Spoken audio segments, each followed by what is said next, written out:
Hey guys, before we get started, I wanted you to click on the link below to get a free copy of the Nevada Edge Guide. This guide is packed full of information about the benefits of Nevada LLCs and the tax strategies, all about using Nevada entities. Full of information that will benefit you and your personal life. Just click the link below.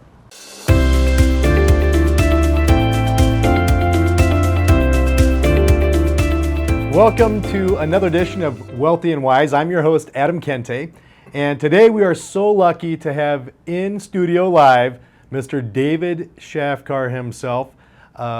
Absolute wonderful man, has been very knowledgeable in coaching and instructing business owners and investors for many, many years. And today we're talking about the exciting topic of when should we form the LLC. And I know it's for you, David, you've been doing this for well over 20 years. Oh yeah. And in all these years that I'm sure you've heard things that are right and things that are wrong. But I've always got that people say, oh, as long as your company is formed by December 30th, you are good for this year of 2022. As long as you're formed by the end of the year, you're fine. Is that true or false? Well, yes. I mean, you want to form the year you are in business, but you want to start the business and start the formation really from day one. You know, tax advantages, asset protection, separation, privacy, liability, all vitally important. But remember, that only starts once that entity is in place, once it's set up properly.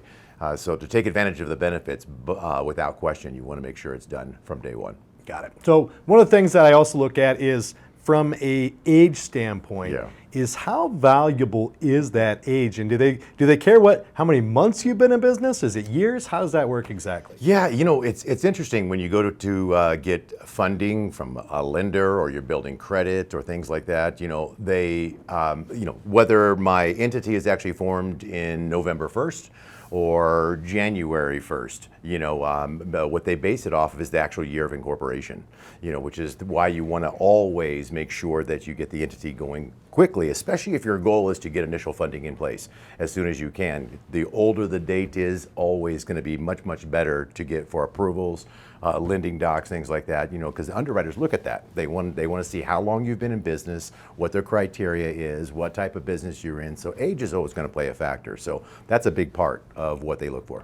So I was looking at the age side of things and how that ties into the credit. Okay. And even the credibility.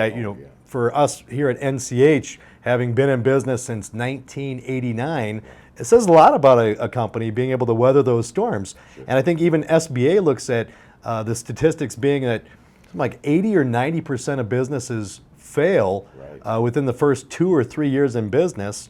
And so having that age, getting past that hump, even applying for loans, I'm sure makes a big difference. So what's your experience been on if I'm applying for a loan as a brand new business versus one applying that is been around a little bit? What are the differences that we're seeing in approval rates or the odds of being funded? Well, it all comes down to credit risk. No matter who we are, we're all submitting an application to a lender. That loan application then goes to underwriting. And remember, the underwriter doesn't know you, doesn't know me, doesn't see faces. All they see is information on an application. That's it. So they have very specific criteria as what they look for. And the age of the company for them makes a huge difference. That tells them in their mind that you've been in business, you've weathered some of the storms that many business owners face, especially from year one, when there's going to sometimes growing pains, challenges. The older you can look on a document, much, much better for them. They look at that as a really good credit risk, and many times will increase the approval rates for the type of lending you're going after. Well, good. Obviously, they're looking at your credit, but all these variables that are coming into play, and the date is always an important one. Now, what about from a tax standpoint? So I always have people that say, well, my accountant said as long as I get this done by the end of the year, I'm good. What's your take on that, Dave? It's interesting because I do hear that quite a bit. Sometimes when you view things the way the IRS view things, sometimes they have a different way they look at things.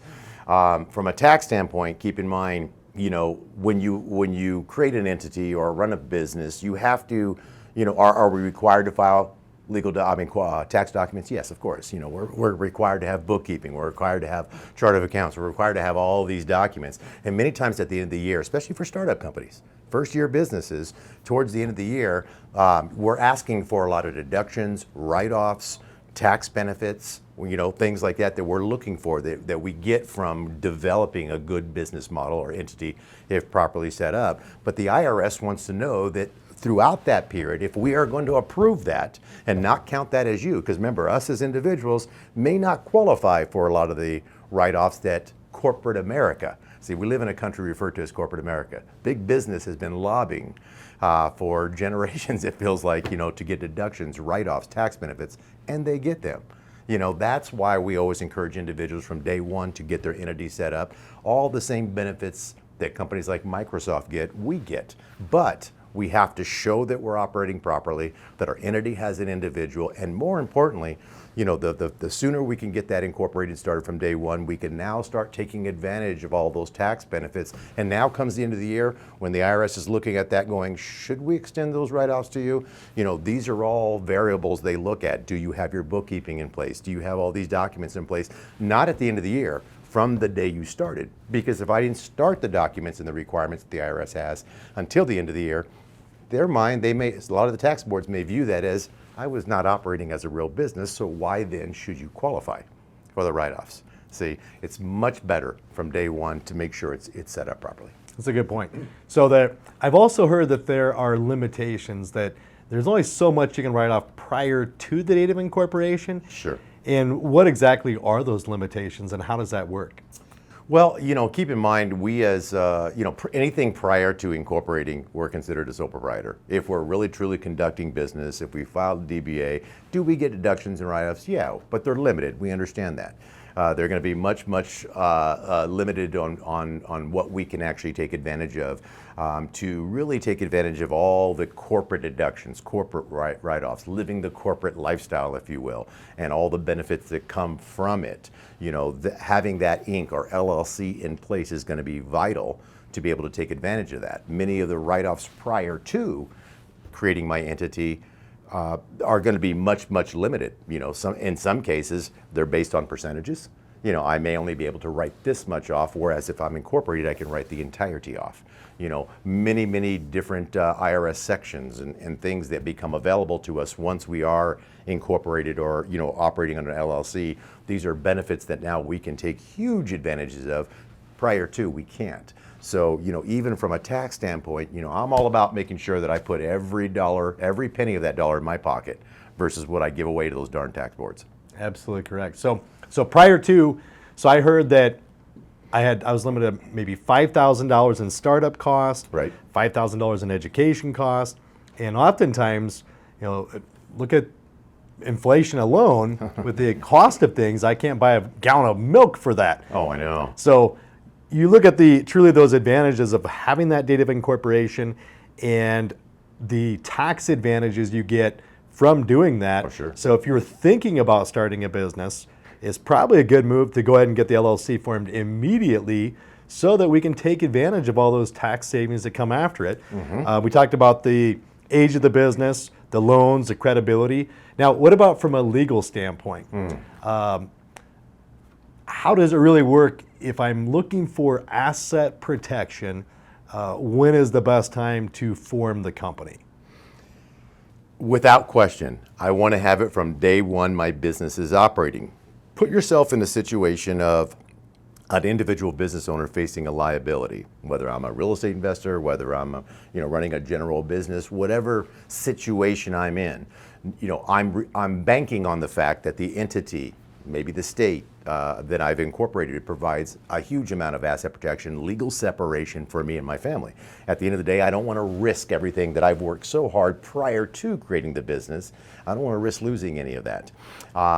When a liability is filed, at the end of the day, they will look at that incorporating date to see if you qualify. In fact, some of the new statutes in place now stipulate, because a lot of times when you think of, okay, I'm facing a liability, many people run out, call their legal team up, hey, I got to get that corporation in place in hopes to, sidestep the liability that they know is pending, maybe coming their way, or something that could potentially be happening.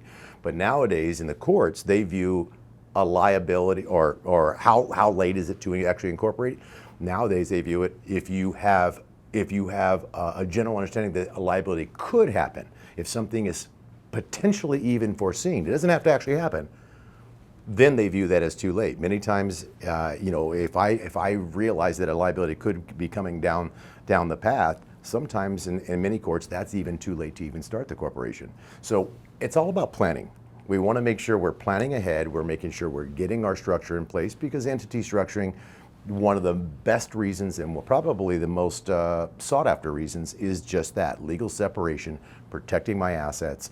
Really, that's what entities were originally created for. Of course, we get the benefits from taxes and funding and all the other good benefits, but without question, if you're going to be focusing on creating a good asset protection strategy, you need to start that entity from day one. Yeah, you bring up a really good point. Yeah. So from the day one, one of the things that I get questions about a lot is, how about the money I've already made from my business? Right. I've been operating as a sole proprietor.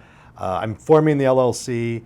There's some rules behind how I can save in self-employment taxes, what are the things I can write off, and how are those things really going to work from the date of incorporation moving forward? How do I have to change things, and what do I have to do to take advantage of those tax savings? Well, I mean, again, all your business entities that you create, there's certain, to get the benefits that the feds or the IRS have put into place for us to take advantage of, we have to have that document that says we are legally incorporated. Those benefits only apply to us once we have it. Prior to that, those benefits may not be in a full effect. Number one, we don't have liability protection prior to that. Filing a DBA, David Chafkar, doing business as, that means the business is me, I'm the business. Until I can create a separate legal entity, a separate legal body, under the federal view of an entity is they actually consider an LLC or corporation as being considered to be a citizen or individual. It actually is a standalone individual, and that's where we get our asset protection and tax savings and benefits from. Allowing another individual that we create to take on the liability and to provide us substantially increased benefits at the end of the day. So going back to the what is able to be written off prior to, many times, once I get my entity, I have to keep a set of books that show from day one, these are the deductions and write-offs after my business is created. Commonly creating a business ledger to show what I paid for prior to the LLC being created, business ledger to show what I paid for after the LLC was created. And sometimes that may even force us sometimes to file two returns separately, one for my DBA sole proprietorship and one for my LLC. So, obviously, if you're going into business, the sooner we can get that entity set up, that will lessen the duplicating of those type of documents. We can now, operate in a very, very streamlined manner. Good. So if I form a corporation now, we're kind of in the middle of the year. Yeah. So prior to this, I've got to calculate as a sole proprietor. Effectively, I'm paying the full boat: state, federal, Social Security, and Medicare. The second half of the year, that's when I'm going to be really picking up those tax savings and tax benefits then. Everything was done before. I've got to keep those records separate. I have a CPA, a tax preparer, tax professional that's going to take care of that. But starting that date of incorporation, that's where we're really going to see those significant savings that you're talking about. Substantial savings. In fact, most of the tax savings you recognize many times in the first quarter of being, operating your business under an LLC or corporation or a business entity model. Just the tax savings alone, the additional benefits that you're able to take advantage of, more than compensates you for the small cost it takes to create the entity. It's financially, just for me, probably lack of a better term, it's almost a no-brainer. You can't afford not to. Good. Now, forming the company is one thing. We Right. get the LLC, corporation.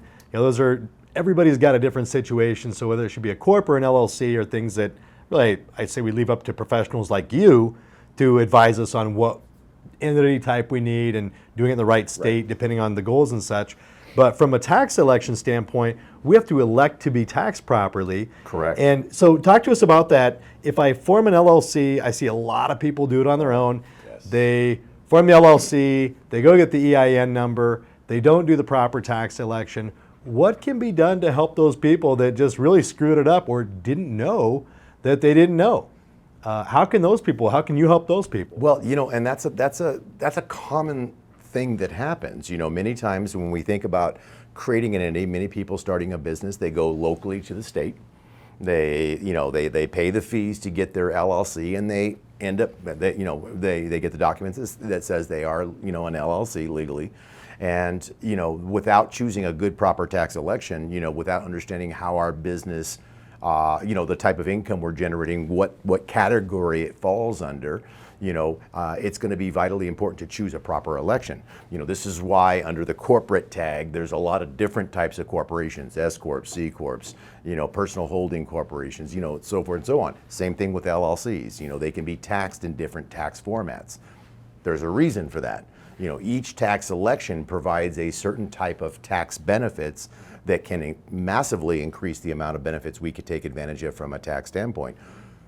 Many times, not knowing the proper tax election can reduce the amount of deductions and write-offs and tax benefits we can actually take advantage of. So when we do talk to clients, going back to your point in question, one of the things we look at, is really there's a sort of a checklist of questions: what type of business you're operating, what type of income are you generating, what's your goal, what's your objectives, and from that we can start to really determine what's going to be the proper election for them to operate under, so they can take advantage of all the benefits, and really maximize on all the benefits. That's really important. And even sometimes if you've actually gone out and actually have incorporated yourself or created an LLC prior, once our team starts working with you, we can even go through many times and actually help adjust the election, make sure it's aligned properly, not only with creating a new one, but sometimes I'll even take a look at what someone already has, maybe with prior businesses. The goal is